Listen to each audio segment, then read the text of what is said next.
আজকে সবাই মিলে ঘুরতে গেলাম চাঁদপুর বড় স্টেশন। আগে তো এই জায়গাটাতে বেশিরভাগ ঘোরা হতো, কিন্তু এখন আর তেমন যাওয়া হয়নি। হ্যালো এভরিওয়ান, আসসালামু আলাইকুম। আশা করি সবাই ভালো আছেন। আমিও আলহামদুলিল্লাহ ভালো আছি। হঠাৎ করে আমার বান্ধবী চলে আসলো আমাদের বাসায়, সে কিছু কেনাকাটা করবে। তারপর আমরা দুপুরের খাওয়া দাওয়া শেষ করে সবাই রেডি হয়ে বের হয়ে গেলাম। আমাদের বাসা থেকে বের হলে এই রাস্তাটার অবস্থা দেখা একদমই বাজে হাল। মূলত এইখানে খালের কাজ করা হচ্ছে, আর সামনে অনেক দোকানপাট ছিল, সেগুলো উঠিয়ে ফেলা হয়েছে। এই সব কিছু আমাদের ভালোর জন্যই করা হচ্ছে। তো যাই হোক, এখন আমরা ফার্স্টে অটো নিয়ে নিলাম, এখান থেকে সোজা চলে যাব কালীবাড়িতে।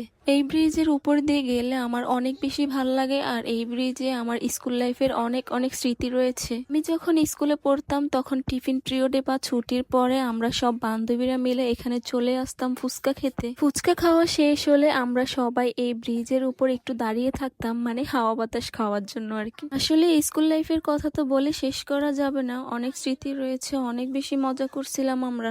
স্কুল লাইফ শেষ করে যখন আমি কলেজে উঠি তখন তো আমার একদমই ভালো লাগে নাই, কারণ আমরা সব ফ্রেন্ডরা আলাদা হয়ে গেছি। প্রথমে একটু মন খারাপ ছিল, কিন্তু আস্তে আস্তে সবকিছুই ঠিক হয়ে গেছে। যাই হোক, কথা বলতে বলতে চলে আসলাম হকার্স মার্কেটের সামনে। তো ফার্স্টে আমরা চলে গেলাম একটা ব্যাগের দোকানে। তো আমাদের এই ব্যাগটা অনেক বেশি পছন্দ হয়ে যায়। অনেকগুলো ব্যাগই দেখছিলাম, কিন্তু ব্ল্যাক অলওয়েজ বেস্ট, তাই ব্ল্যাকই নিয়ে নিলাম। ব্যাগ কিনে শেষ হলে এবার আমরা চলে গেলাম একটা জুতা স্যান্ডেলের দোকানে। এখানে তো অনেক অনেক কালেকশন ছিল, কিন্তু কোনটা রেখে যে কোনটা নেই ভেবে পাচ্ছি না। জুতা কিনা শেষ, এখন আমরা বড় স্টেশনের দিকে রওনা দিলাম। আমরা কিন্তু আজকে একটা ইউনিক অটোর মধ্যে উঠছি, এর আগে এরকম অটো আমি জীবনও দেখিনি। পুরাটাই হোয়াইট কালার এবং সিস্টেমটাও অন্যরকম ছিল। আমি কিন্তু অটোর মধ্যে অনেক বেশি বকবক করতেছিলাম, কারণ আমি আমার বান্ধবীকে বলতেছিলাম যে এই জুতাটা নিলে ভালো হতো। আমরা কিন্তু অফ ক্যামেরায় একটা জুতা পছন্দ করে কিনছিলাম, কিন্তু ওইটা আমার কাছে মোটামুটি ভালো লাগছে। আসলে যার চোখে যেটা ভালো লাগে সবার পছন্দ তো আর এক না। তারপর ফাইনালি চলে আসলাম আমরা বড় স্টেশন। অনেক বেশি বাতাস ছিল, বলে বোঝানোর মতো না, আমাকে তো একদম উড়িয়ে নিয়ে যাচ্ছে মনে হইতাছে। অনেকক্ষণ হাঁটাহাঁটির পরে আমরা সবাই অনেক ক্লান্ত হয়ে গেছিলাম, তাই গাছের নিচে বসছিলাম শরবত খাওয়ার জন্য। মার্কেটে যখন গেছিলাম তখনই অনেক বেশি গরম লাগছিল আমার, কারণ অনেক ঘোরাঘুরি করছিলাম মার্কেটে, এত কিছু তার ভিডিও তো দেখা সম্ভব হচ্ছিল না।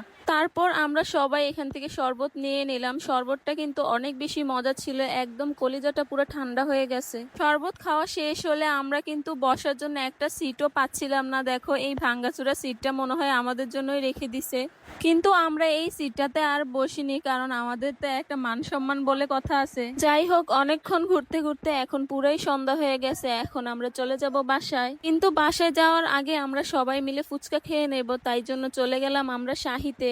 আমরা যখনই বড় স্টেশন আসি তখনই এই দোকানে ফুচকা খেয়ে থাকি। তোমরা কে কে খেয়েছো অবশ্যই কমেন্ট করে জানাবা। এখানে তো দুই রকমের ফুচকা পাওয়া যায়, একটা হচ্ছে শাহি ফুচকা আর একটা হচ্ছে এমনি নর্মাল ফুচকা, কিন্তু আমরা সব সময় শাহি ফুচকাটাই ট্রাই করি, কারণ এটা আমাদের কাছে বেস্ট মনে হয়। তো আজকের ভিডিওটি এই পর্যন্তই, দেখা হয়ে যাবে নতুন কোনো ভিডিওতে। সবাই ভালো থাকো, সুস্থ থাকো, আল্লাহ হাফেজ, আসসালামু আলাইকুম।